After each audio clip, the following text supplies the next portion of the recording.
The snow fell hard that night, blanketing the lonely hills of Wyoming in silence.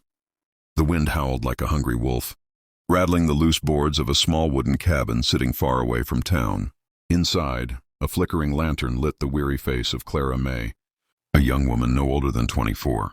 Life had been cruel to her, her parents gone, the family farm lost to debt, and her only companion, an old horse named Rusty, who was nearly as tired as she was. Yet despite her poverty, Clara's spirit burned warm as the fire in her hearth.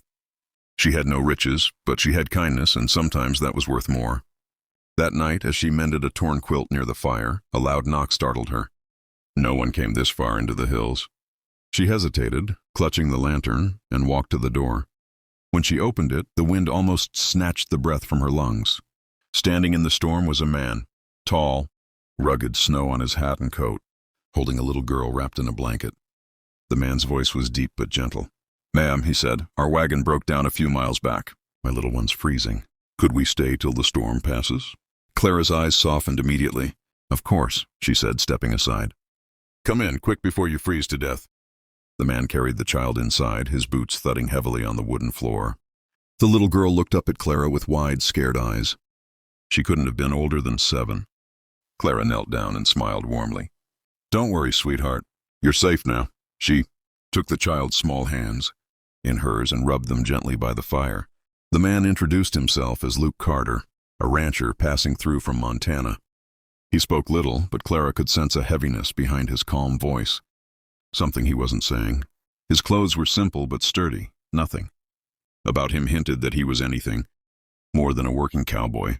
As the night deepened, Clara cooked the little bit she had, some soup made from dried beans and bread she'd baked that morning.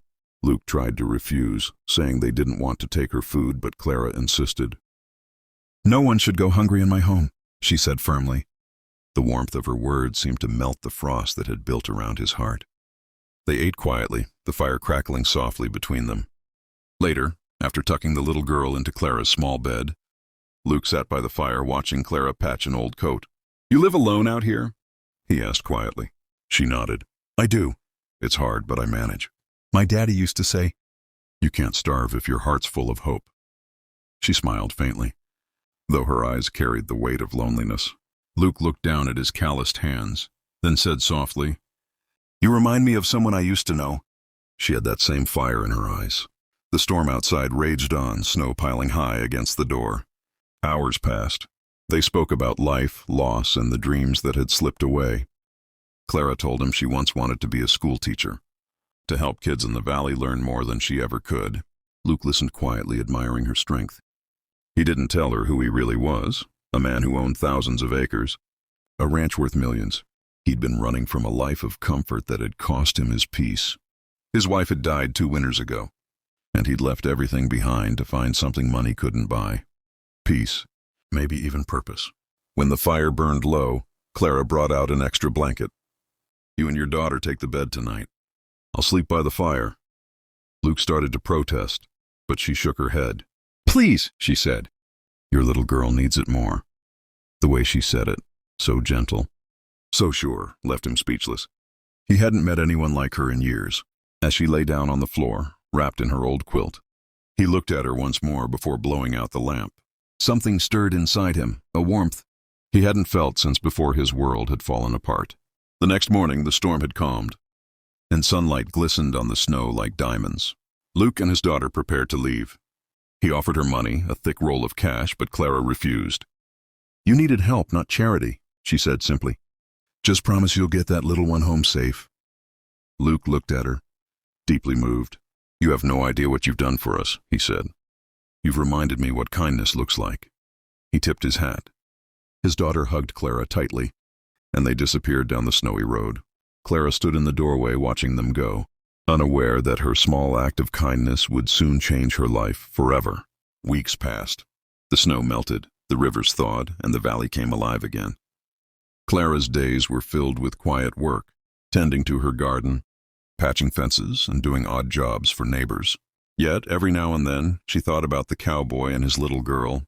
Something about them had lingered in her heart, the way his eyes softened when he looked at his daughter, the sadness he carried, the gratitude he couldn't put into words. Then one morning, as Clara fetched water from the well, she noticed dust rising in the distance. A black wagon approached, sleek and new, pulled by two beautiful horses. She frowned, shading her eyes. No one around here owned such fine horses.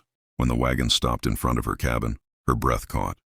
Luke stepped down, no longer the weary traveler, but a man dressed in a clean coat, his boots shining, his daughter smiling brightly beside him. Behind them stood two other men, clearly his workers. Clara's heart skipped. "Mr. Carter," she said, stunned.